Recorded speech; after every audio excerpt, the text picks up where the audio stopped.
জি ভাই পাশে পাশে দেখেন কি অবস্থা, অনেক ট্র্যাক, জন্ম মৃত্যু বিপদ তিনটে আল্লাহ ইচ্ছা, অনেক জানিয়ে নিয়ে অনেক রিস্ক নিয়ে আসছি। দেখেন ভাই একটা আসতেছে অনেক রিস্ক নিয়ে, দেখি মনে হইতেছে না আর কি। অনেক ট্র্যাক, অনেক রিস্ক নিয়ে। আপনাদের তো 150 সিসি, আমার তো 125 সিসি। 25 সিসি বড় কথা না, ঘটনা হচ্ছে এখানে ডাইভ করা জানতে হবে, এটাই তো না ভাইয়া? ভাই ভাইকে একটু দেন, ভাইয়া অনেক অনেক কিছু বলবে। দেখি আমাদের বড় ভাই, এটা আমাদের গাইড ভাই, ইনশাল্লাহ অনেক কিছু বলবে আমাদেরকে। ভাইয়া আমার অনেক ফ্রেন্ড আছে তো, আপনি বলেন।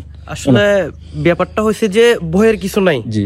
তো নিজের মধ্যে যে ড্রাইভ করবেন ওনার মধ্যে সাহসটা থাকা লাগবে। গাড়ি তো আর আমরা কান্দে বসে তুলবো না, গাড়ি গিয়ারে তুলবো। জি। তো আপনার গাইড যে কথা বলে এই পাহাড়টা 1 নাম্বার গিয়ারে উঠবেন। অবশ্যই আপনারা যারা আসবেন, ভিডিও যারা দেখবেন, তারা এই জিনিসটা একটু ফলো করবেন, একটু মেনটেন করবেন, গাইডের কথাগুলো একটু মেনটেন করবেন। ইনশাআল্লাহ অ্যাক্সিডেন্টটা কম হবে। তবে এই যে পার্বত্য এলাকার মধ্যে দিকে রাস্তাগুলো খুব ক্রিটিক্যাল। জি জি। এই জায়গাগুলো খুব ক্রিটিক্যাল, যেমন কি ক্যামেরাটা একটু দেখি করে ধরেন। এই যে এই পাহাড়টা কেটে রাস্তাটা বানতে করেন আপনি, এই পাহাড়ের উপরে একটা পাকা রাস্তা আছে আগের রাস্তাটা। জি জি। ওই পাহাড় কেটেই এই রাস্তাটা করছে। জি ভাই। তাহলে এরপরে কত ঢাল, অনেক ডাল ভাই, আসলে ক্যামেরার মধ্যে বোঝা যাচ্ছে না। হ্যাঁ ক্যামেরার মধ্যে এটা বোঝা যাবে না আপনার। আপনি যখন স্বয়ং চোখে দেখবেন তখন আপনি বুঝতে পারবেন। অনেক কিছু আছে ভাই, আমরা সাজেক গেছি, উঠছি ভাই, আমাদের কোনো সমস্যা নেই। অনেকে কিছু বলে না, অনেক পোলাও পাইন, এর জন্য আপনি কি বলেন? সাজেকের জন্য আমি বলি যে গাইডলাইন দিই আমরা, আমাদের এদিকে আমরা যারা গাইড আছি, আমাদের পর্যটকদের আমরা যখন গাইডলাইন দিই, ওনারা বলে যে মানে ভাই আমি অনেকবার গেছি সাজেক গেছি, মানে অনেক কিছু। তবে আসলে তো আপনারা যারা ভিডিও দেখবেন আপনারা অবশ্যই গাইডের কথাগুলো একটু মেনটেন করে এই জায়গাতে আসবেন। জি ভাই, নামটা কি? আমার নাম মোহাম্মদ রাসেল। ইনশাআল্লাহ ভাইয়া। ওকে, আসসালামু আলাইকুম। ওকে, এটা আমাদের টিম। ঠিক আছে গাইস। ভাইয়া আপনারা কি ফটোশুট করবেন না?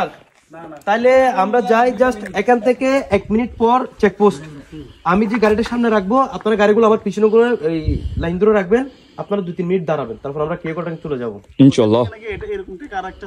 ভাই এটা তো বললাম না আমি আপনাদেরকে, প্রথমে তো বললাম বান্দরবান থেকে রুমারসেন এক রাস্তা, রুমার থেকে বুগালা কাটছেন এক রাস্তা, বুগালাক থেকে যে আপনারা কেউ কাটাঙ্গে যাবেন এটা আরেক রাস্তা। আরেক রাস্তা না যে আমরা সোজা যাবো।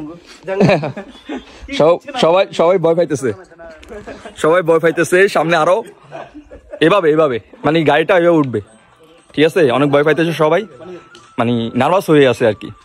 আল্লাহ জানে সামনে কি হয়, ইনশাআল্লাহ ভালো কিছু হবে। ওকে।